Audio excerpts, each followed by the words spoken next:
les trois des mecs qui ne jouaient pas en trio avant. Ça fait qu'on avait... Et ça nous branchait de le faire. Mais on avait plein de choses à apprendre. C'est pour ça que les derniers concerts sont quand même vachement meilleurs que les premiers. En fait, un trio, il faut jouer, il faut se connaître en fait. Après, on peut jouer n'importe quoi. Parce que c'est même pas... En plus, c'est très bizarre parce que c'est surtout pas des automatismes qui se créent. C'est juste une osmose qui se perfectionne. C'est très spécial. Comme je jouais à l'époque, j'osais pas vraiment me lancer dans la formule trio parce que quand tu pars en solo, en trio, t'es tout seul, c'est quasiment là-haut sans parachute et t'as intérêt à assurer ta race. Donc maintenant je peux m'y mettre, mais avant j'osais pas. C'est-à-dire que là, t'as fait que ça. C'est dommage.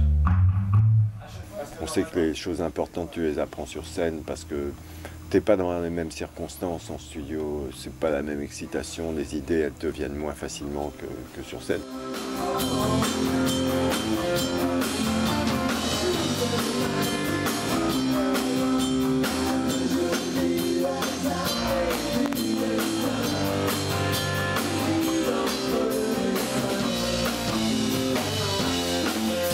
Je pense que c'est bien pire qu'une troupe de théâtre qui va répéter une pièce, parce que nous, c'est complètement dépendant des gens, dépendant du lieu. Et puis on répète pas, on improvise beaucoup. Le mot d'ordre, c'est que justement, il y a de la fraîcheur et tout le temps.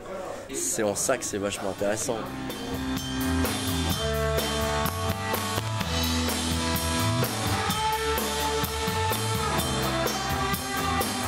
Avant les premières dates, j'étais pas en confiance du tout. En plus, j'arrivais en trio et comme je te dis, comme je te disais, un trio, c'est pas facile. Hein. Oh. Comment ça va? Ça va? C'est plutôt cool, ouais. T'as toute la place dans tes fréquences. Moi, la voix et la guitare, j'ai toute la place de faire absolument ce que je veux. Je sais que Cyril, il n'est pas dans mon rayon d'action, il est dans les basses, c'est complètement autre chose.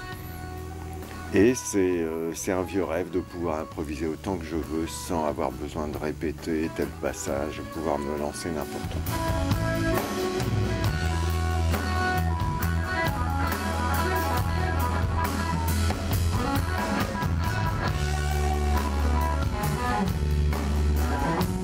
Non, mais je trouvais ça un peu comme un numéro de funambule au début, tu vois, un trio. Et puis finalement, on a un tellement bon guitariste, un tellement bon batteur que ça passe. Tu sais, à partir du moment où tu te dis j'ai un bon bassiste et un bon batteur, je peux répéter ici, par exemple tout seul à la guitare sèche, chanter et jouer Rêve, si c'est bien, ça sera bien. Tu peux pas compter sur les autres, c'est pas comme un multigroupe, tu vois, c'est basse, batterie, bon. C'est très minimaliste comme ça. Donc guitare, voix, si c'est pas bien, c'est foutu. Je trouve que le trio, c'est la meilleure idée que Louis il ait eue ces 50 dernières années, je crois.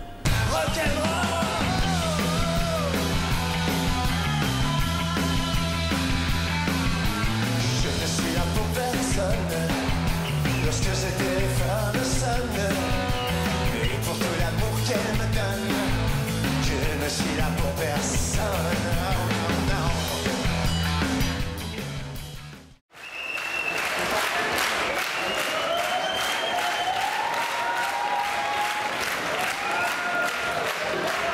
J'ai envoyé un fax quand j'avais 18-19 ans. Et j'étais un très grand fan de téléphone et un très grand fan de Louis. Et je lui ai envoyé un fax, je lui ai dit voilà, c'est mon anniversaire, j'arrive, je viens de voir. Et donc je savais où il habitait, donc je suis allé chez lui, il était en plein travaux. Et on est devenus super copains, tu vois, il a été comme une espèce de grand frère. Il m'a dit bah, tu veux rester chez moi si tu veux, tu peux. Et on est devenus copains tout de suite. Et après je suis devenu backliner, ouais. J'accordais ses guitares, je montais l'ampli, la batterie, les claviers, et backliner pendant 3 mois. Mais après le bassiste il est parti. Donc Louis savait que je jouais de la guitare et il savait que je jouais un petit peu de basse et il m'a dit tu veux pas jouer de la basse? On peut difficilement dire non à ce genre de truc.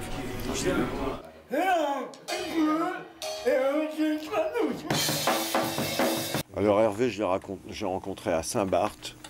C'était des copains qui m'ont invité pour jouer à Saint-Barth et j'aurais dit oui, mais tu sais, j'ai pas de groupe en ce moment. Ils me disaient mais ça fait rien, tu joueras avec les gens qui sont là. Et les gens qui étaient là, c'était des gens qui jouaient dans le groupe de Yannick Noah qui lui aussi donnait un concert à Saint-Barth.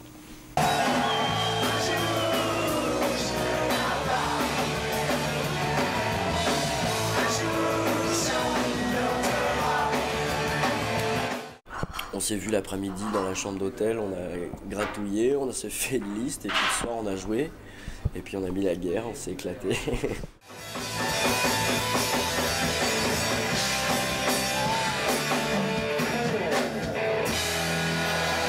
trouvé que c'était un batteur exceptionnel.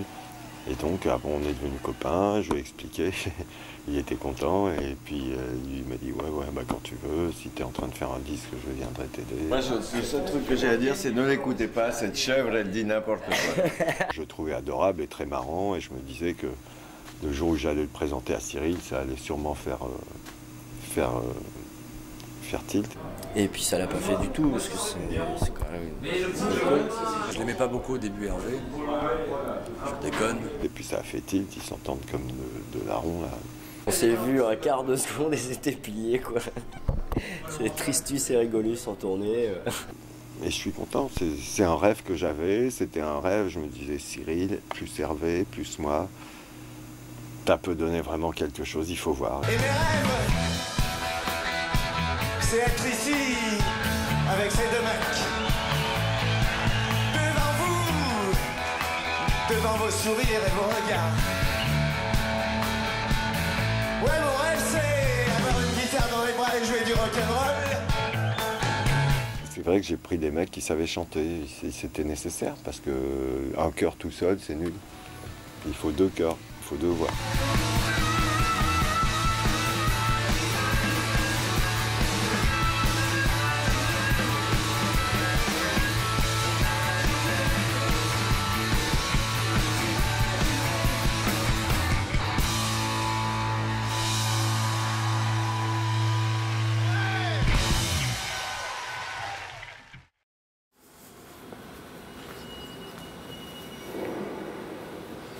Là on s'en va, on est parti. Ouais, ça y est. Nickel, alors on s'en va aussi. Ça va, c'est pas... Une demi-heure italienne. Il y a plein de... C'est partout autour de Nantes. Je voulais savoir quel était le véhicule. Ah bah c'est parfait.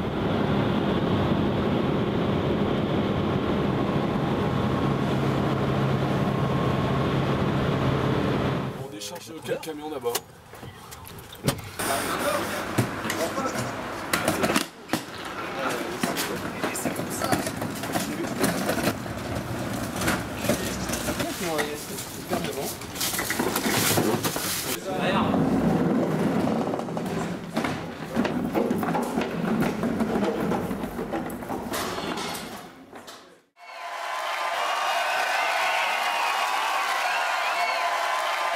C'est pas un show préparé comme ces anglo-saxons l'ont toujours fait. Hey, it's good to be back home, hi Detroit. Gonna play a song from Louis Bertignac, he's a French boy. He's very famous over there. But here in Detroit, not too much. So we're gonna play a song from Louis Bertignac. Which is it's a song about the girls. He's a Frenchman, don't forget he's a Frenchman. And the song is about the girl. There is different kind of girls, but mostly about the girl who... Mukunda! Excusez-moi, il y a un entracte. Mukunda! Et maintenant, les lanceurs de couteaux. On fait les cons pendant des fois 10 minutes sans qu'il y ait de musique. On ne l'aurait pas fait il y a 10 ans. Enfin, Louis ne l'aurait pas fait il y a 10 ans. Moi, j'aurais pu le faire, mais c'était pas... Et là, c'est tellement... C'est un concert avec un spectacle comique en même temps. Je sais que Cyril et Hervé, le concert est bon si je les ai fait marrer. C'est à peu près ça qui juge si c'est un bon concert ou pas. Ah, il me dit putain quel bon concert, j'étais plié de rire tout le long. L'anglais, les lanceurs de couteaux, il y a tout ce qui... Il est plus détendu, il a une femme super, il a une môme ça change tout, quoi. Je suis bien placé pour en parler. Moi aussi, j'ai une femme et en plus, j'ai un petit garçon depuis pas longtemps. Donc, Tu fais un tel show pendant 1 heure qu'après, quand tu enchaînes les rendez-vous là-haut, les machins, ils sont un peu paumés, quoi. Ouais, bien sûr. C'est plus complexe. C'est plus musicien. Mais tu vois, genre tous les soirs, c'est super drôle à chaque fois. Change de métier, bordel.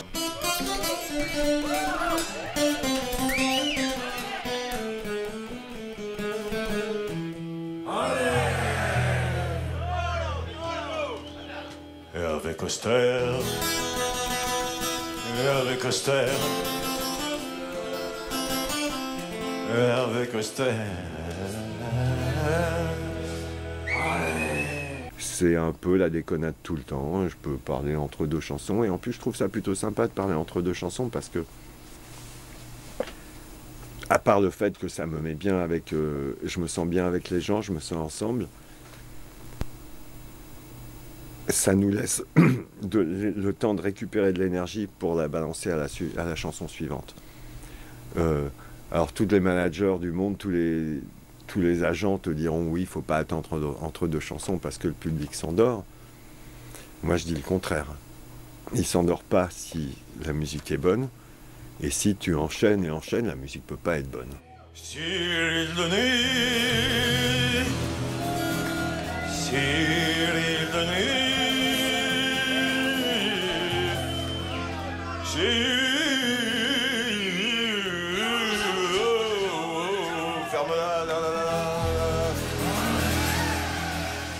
J'adore ces moments parce que c'est pareil, c'est que comme la musique, c'est de l'impro, que les gens participent, que ça se répond, que je les entends, et ça fait partie du concert, absolument.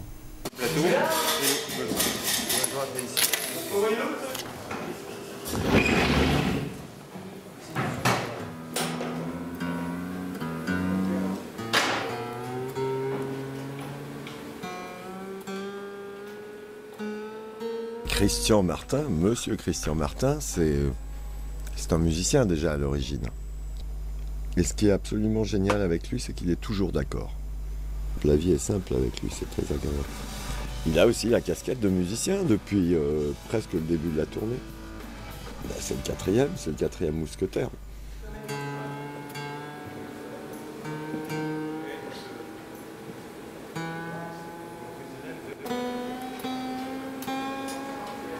Ma guitare, c'est une SG Junior, qui a sûrement été fabriquée en 1963 ou 1964. Je l'ai acheté aux États-Unis, dans le New Jersey. C'est une vieille histoire de mecs qui m'avaient pris en stop et qui m'ont invité à faire la fête chez eux. Et puis ils m'ont mis cette guitare dans les doigts. Et puis tout de suite, c'était le coup de foudre. Elle est très légère. Elle est très souple aussi. Tu vois, si tu tires sur le manche un petit peu, c'est comme un vibrato. Ça fait comme un vibrato.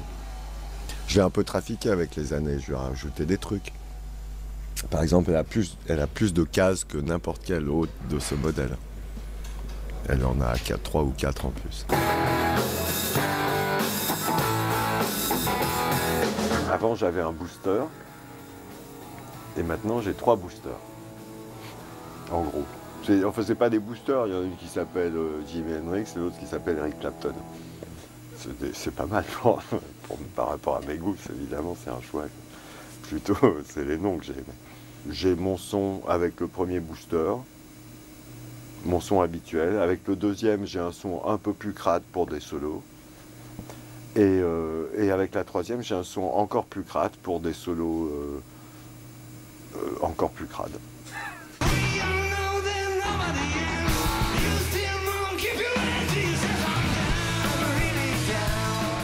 Il est excellent, Laurent.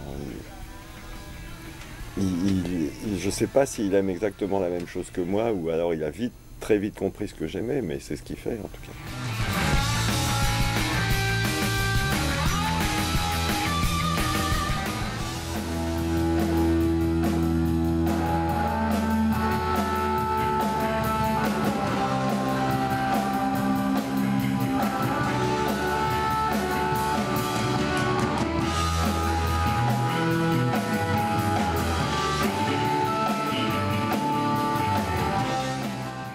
L'équipe, Je vais pas parler de tout le monde, mais ils sont vraiment bien. C'est vraiment des mecs bien.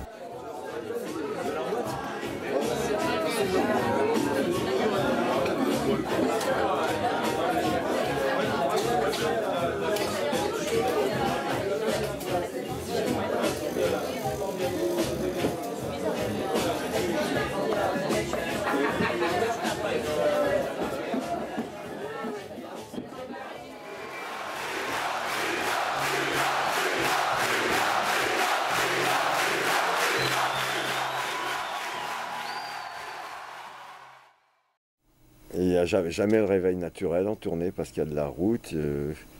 Quoi qu'il arrive, même si c'est tard, même si c'est à 14h, il y a le réveil. C'est-à-dire qu'il y a une heure limite pour être en bas à la réception de l'hôtel. C'est pile au moment où je me brosse les dents que j'ai un droit à un coup de téléphone de Cyril sur le téléphone de l'hôtel qui me dit « On t'attend en bas ». On attend Hervé. On attend Hervé car il est jamais à l'heure. Je me mets au volant, comme d'hab. Cyril se met à côté de moi, comme d'hab, parce que c'est mon copilote. Et Hervé se met derrière parce qu'il dort, il continue sa nuit. Au-dessous de 16h, Hervé n'a pas assez dormi.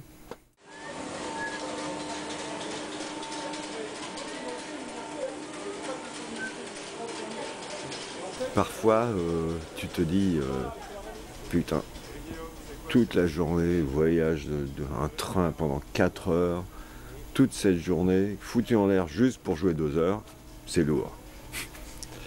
Et moi, mais il n'y a pas 36 moyens à part la téléportation, donc tu dis, bon, bah voilà, c'est tout. Mais c'est sûr que parfois, tu passerais bien toute la journée avec ta douce et ton bébé, et tu aimerais bien arriver sur scène quand c'est l'heure ou à la balance, quoi. Mais souvent, tu as une journée à voyager. Ce qui nous emmène à la salle où on est censé en général arriver vers 16h, 16h30. On arrive à la salle, il y a toujours 5-6 personnes, voire plus, qui nous attendent pour qu'on les fasse entrer dans la salle pour qu'ils puissent assister à la balance.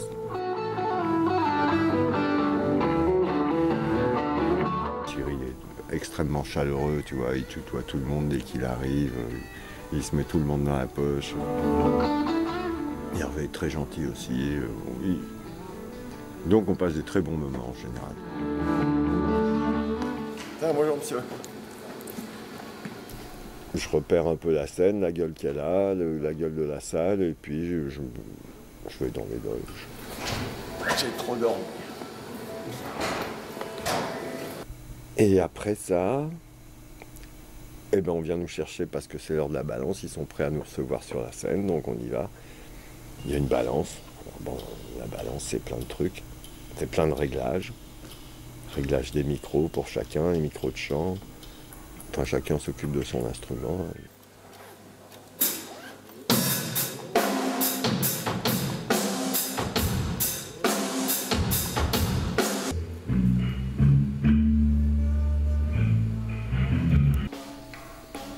Moi, je m'occupe du Vox longuement.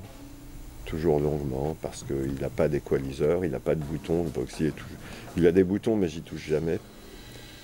Mais par contre, j'ai des paravents à l'arrière du Vox pour ajouter des graves ou des aigus. J'ai des grands paravents derrière, suivant comment je les dispose, à quelle distance de l'ampli, comment je les tourne. Ça donne des sons complètement différents à mon ampli qui est ouvert à l'arrière. Donc toutes les résonances, tout ce qui est aigu, de toute façon, ils arrivent toujours vers moi. Mais tout ce qui est grave, ils ont tendance à partir vers l'arrière. Donc je les fais revenir vers moi grâce à ces paravents. Il y a certains trucs sur lesquels je suis assez intransigeant, mais des détails, comme je demande à Christian, par exemple, de tourner les amplis vers le centre de la scène. Un tout petit peu moins que le centre de la scène. Bon. Et de l'avoir à 5,20 m, par exemple.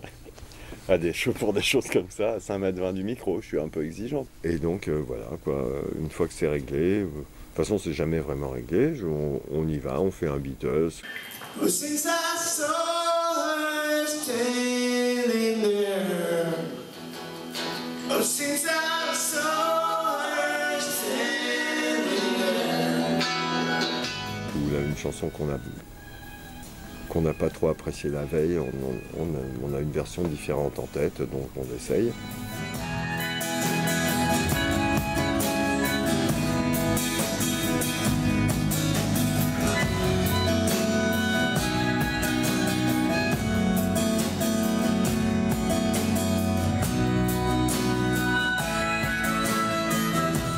pendant ces années qui m'ont séparé du public, où je me suis éclaté dans mon coin, j'ai remarqué qu'il n'y avait rien de plus génial que de jouer 2 instruments en même temps, parce qu'ils peuvent se répondre l'un à l'autre. Donc pendant très longtemps, je me suis amusé à me répondre à la guitare et harmo, à essayer de faire la même chose à l'harmo qu'à la guitare. Et c'est comme ça que j'ai appris l'harmo, et puis je trouve ça très marrant.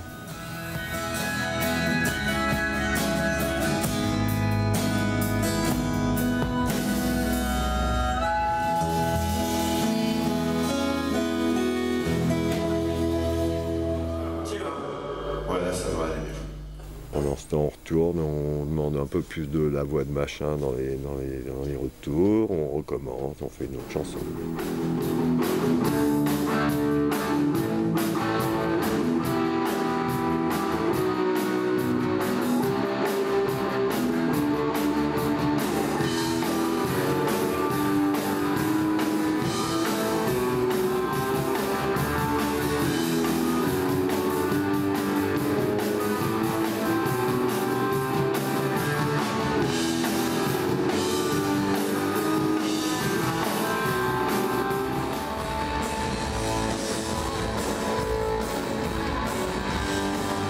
En tournée, non, j'ai pas Lola, j'ai pas Julie, mais il y a le téléphone.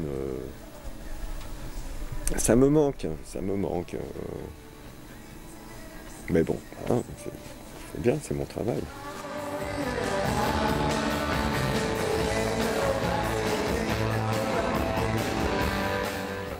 Ensuite, c'est l'heure des... Ben, pour moi, c'est l'heure de quelques interviews. Au téléphone, on ne reverra plus jamais sur scène. Non, je crois pas qu'il y aura un truc qui s'appellera téléphone, je crois pas.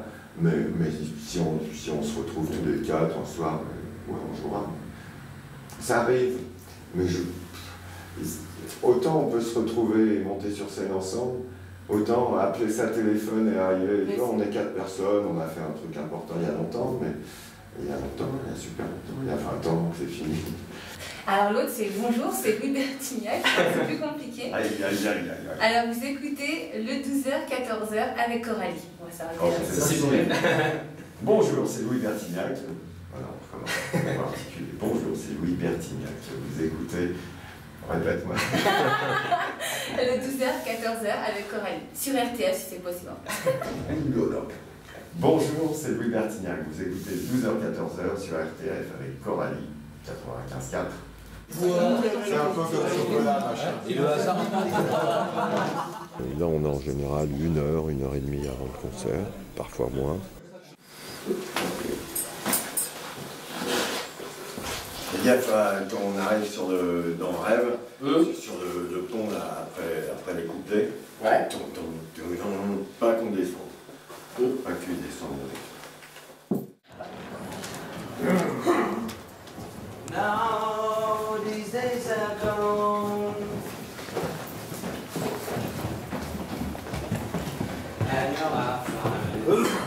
Bonsoir monsieur. Comment allez-vous monsieur le maire? Merci.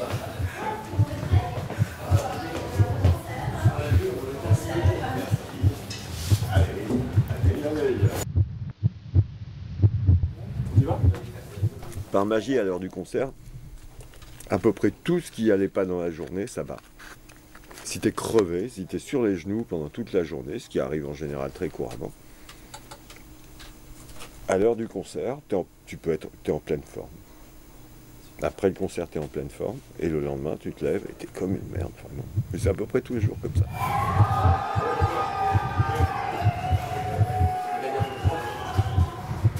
Il demande le noir sale. Le noir sale. Et au moment du noir sale, bon, il y a toujours une petite tension sympathique.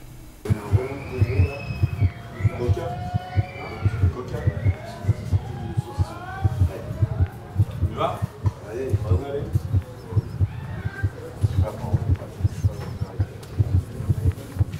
Tape sur les fesses, rendez-vous là-haut et on monte sur la scène.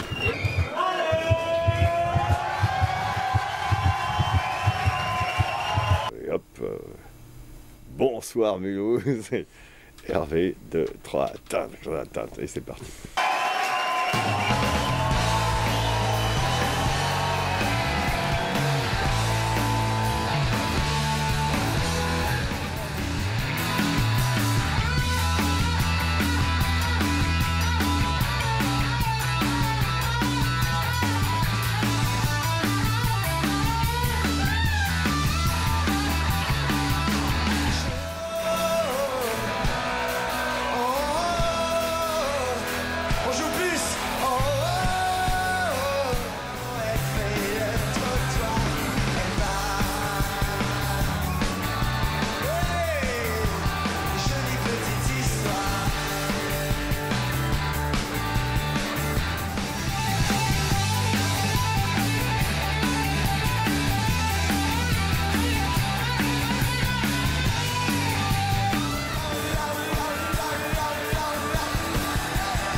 sont mes anges et mes démons.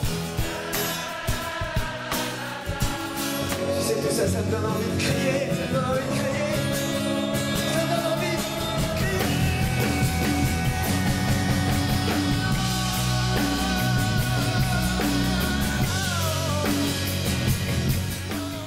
Au début du concert, on n'improvise pas. Enfin, on improvise, mais le répertoire est établi. Et à partir du milieu du concert, j'ai envie de faire du rentre-dedans. Si tu veux, les fraudeuses et ces idées-là, c'est les dernières lentes du concert. Et quand j'arrive vers la fin de ces idées, allez, putain, allez, il y en a marre, maintenant on va passer au rapide.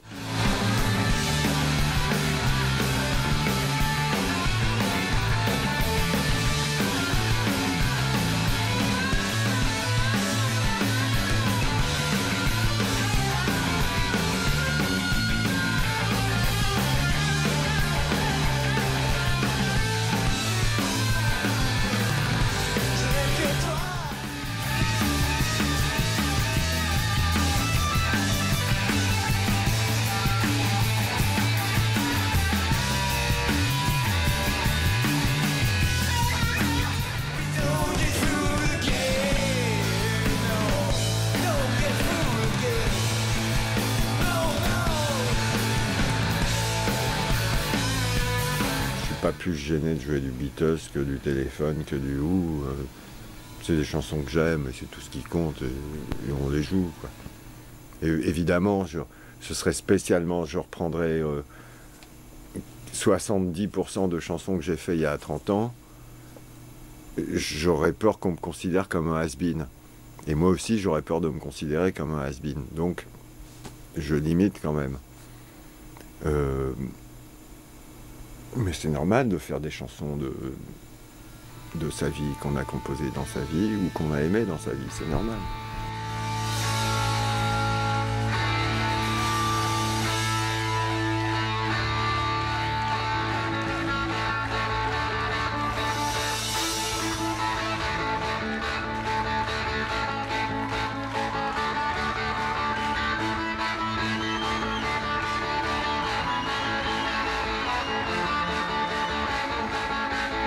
Quand je prends un Won't Get Fooled Again, c'est parce que c'est des chansons que j'ai aimées, que j'aime et que éventuellement le public va pas connaître.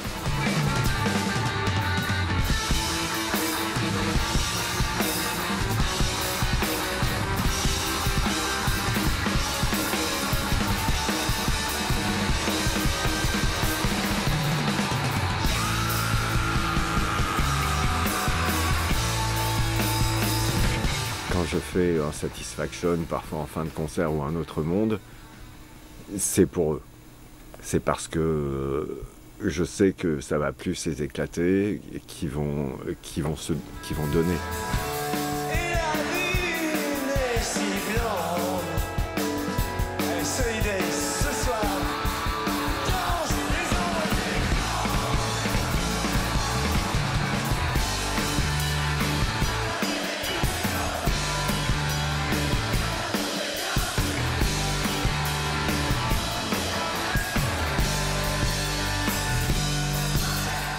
Je note que les gens ont vraiment envie de rock, que le public me semble complètement privé de ce genre de rock, ce genre de musique et ce genre de rock.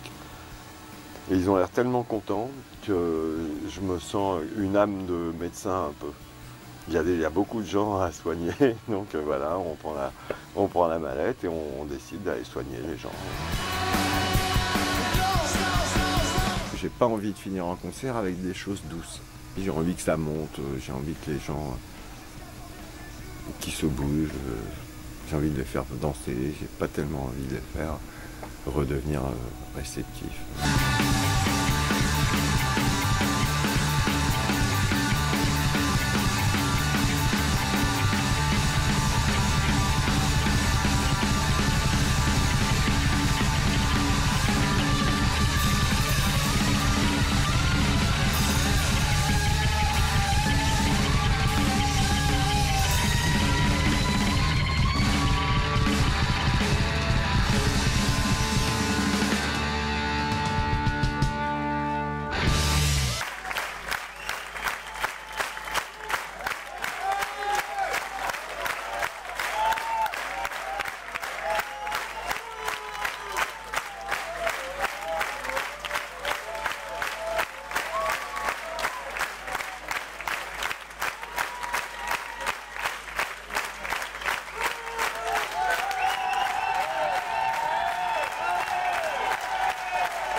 C'est bien, hein? Hein? C'est bien. T'es là? Oh, un bon concert, c'est quand même un concert où les gens veulent absolument pas te laisser partir. Enfin, évidemment, tu sais que s'ils ont envie de toi, encore plus, enfin de nous, quoi, c'est que t'as bien fait ton boulot. On n'a qu'à faire grève, vous oubliez-moi 2 minutes.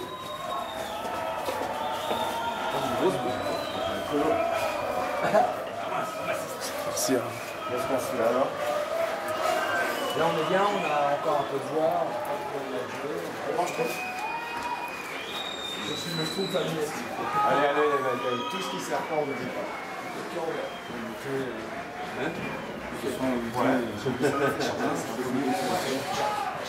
Ouais, Jack, voilà. Jack, c'est bien. Moi, je veux pas jouer pareil. Il n'est pas question que je fasse 2 concerts pareils. Ce serait il n'y a rien qui me minerait plus que de faire 2 concerts pareils, même 2 chansons pareilles de la même manière du jour au lendemain.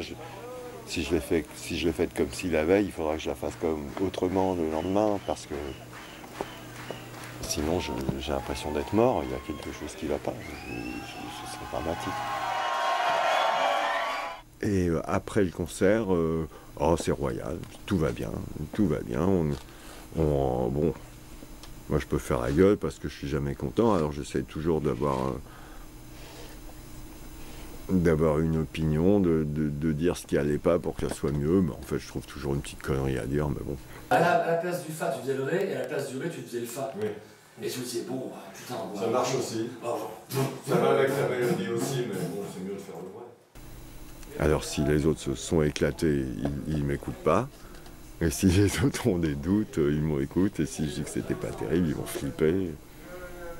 Ils vont en rajouter. Et donc, on va dire qu'on a fait un mauvais concert jusqu'au moment où on va aller voir les gens.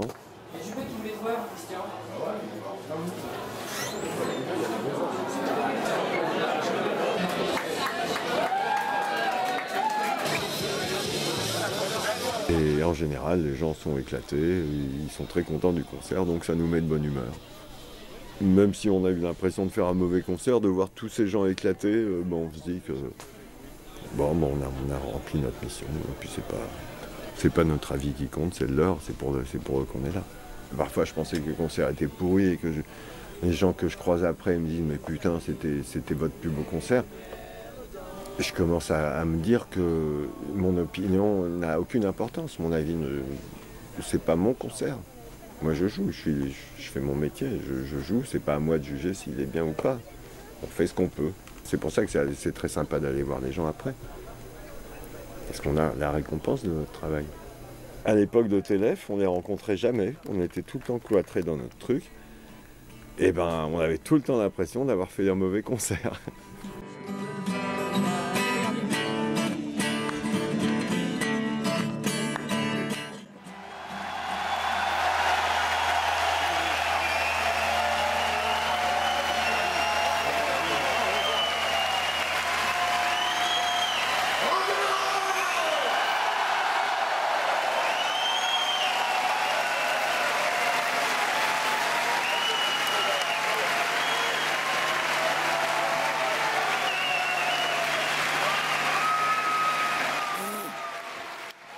Le public, ça a vachement changé, il s'est vachement étoffé, il y a des nouveaux, il y a des petits jeunes.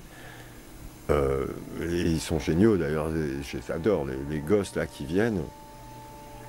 Je les revois, je chatte avec eux sur le site, là, c'est vraiment super, c'est vrai ce qui se passe, ils sont positifs, ils sont vraiment super. Ça va des fois t'as des mômes de 12 ans et t'as des mecs de, je sais pas, 50, 60 ans quoi.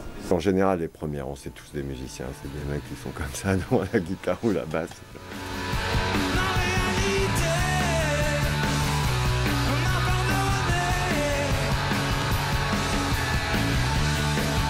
Ils voient bien que c'est pas vraiment un métier qu'on est en train de faire. Ils voient bien qu'on s'éclate au moins autant qu'eux. Ils voient bien qu'on est un peu cinglé quand on est là, que ça nous met dans un état second qui est un bonheur inouï.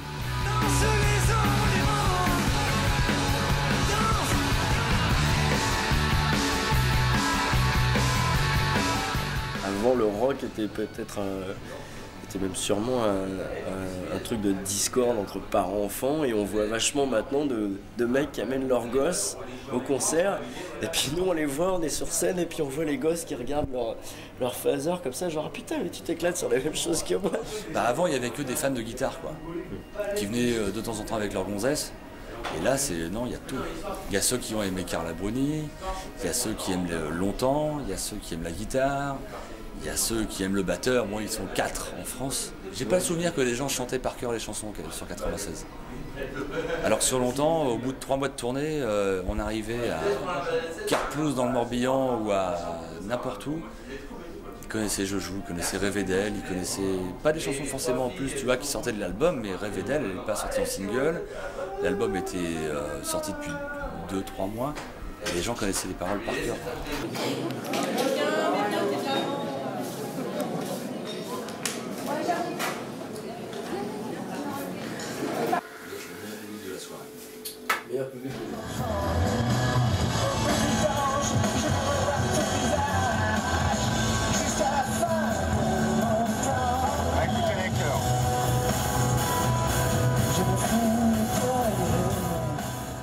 Disons qu'à la sortie du Mac, il y a un son honorable, un mixage honorable en général. Sinon, on peut le retoucher un peu dans la bagnole, ça c'est le boulot de Cyril.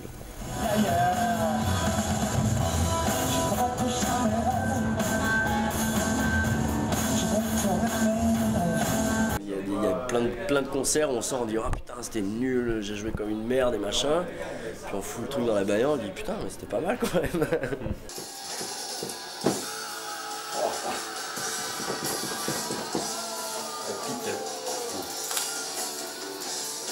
Ah, pour l'homme, je fais parfois, je fais ouais, la guitare. Laisse-moi tout seul parfois, fais du vide. Ça veut dire quoi? Tu Bah, pas l'oreille en l'air? Non, ouais.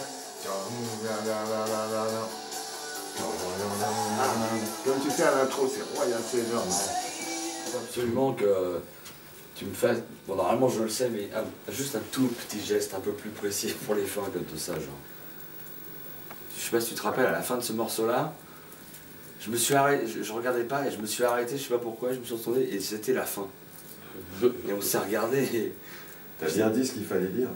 Je regardais pas. C'est la seule chose que je retiens.